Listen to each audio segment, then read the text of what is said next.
Netflix's Griselda miniseries, which stars Sofia Vergara as the titular drug lord, has viewers wondering how much money the real Griselda Blanco made before her death in 2012.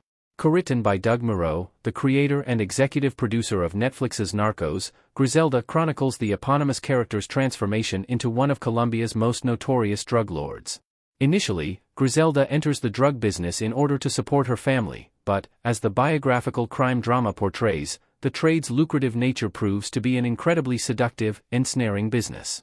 Eventually known as the godmother of cocaine, Griselda Blanco flourishes as a drug lord, with her cocaine-based drug trade dominating Miami, Florida's underworld in the 1980s.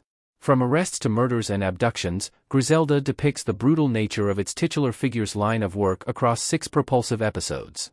The miniseries, much like Griselda Blanco's real life, culminates in the drug lord's eventual downfall.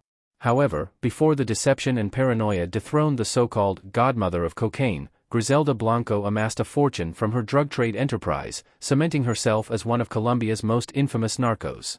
Griselda Blanco's net worth was reportedly $2 billion before her death in 2012.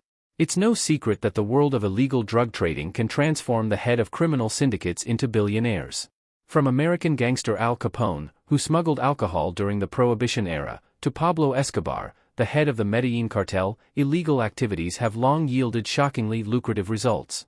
While Escobar is the far-and-away top earner among his peers, amassing a staggering $30 billion from his cartel, figures like Griselda Blanco still boast unbelievable numbers when it comes to their drug trade-fueled net worth, via Business Insider.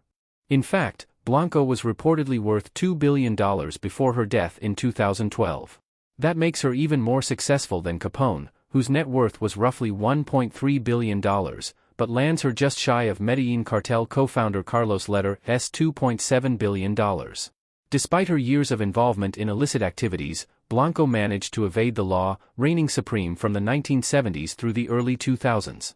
As an instrumental figure in establishing the cocaine trade between Colombia and cities like Miami and New York, Blanco oversaw an incredibly lucrative distribution network for decades, hence her $2 billion fortune. Blanco was estimated to have made $80 million per month from drug trafficking. Photograph of Griselda Blanco. Thanks to the influence of Colombia's Medellin drug cartel, Miami, Florida became a hotspot for the illegal cocaine trade. One of the pioneers of Colombia's international cocaine dealing network, Griselda Blanco's true story sounds like something out of a movie. After starting as a pickpocket and kidnapper with the Medellin cartel, Blanco was eventually introduced to the cocaine trade by her second husband, Alberto Bravo. A ruthless drug lord who's tied to hundreds of murders, the godmother of cocaine reeled in roughly $80 million per month at the height of her power, via crimemuseum.org, as depicted in Netflix's Griselda.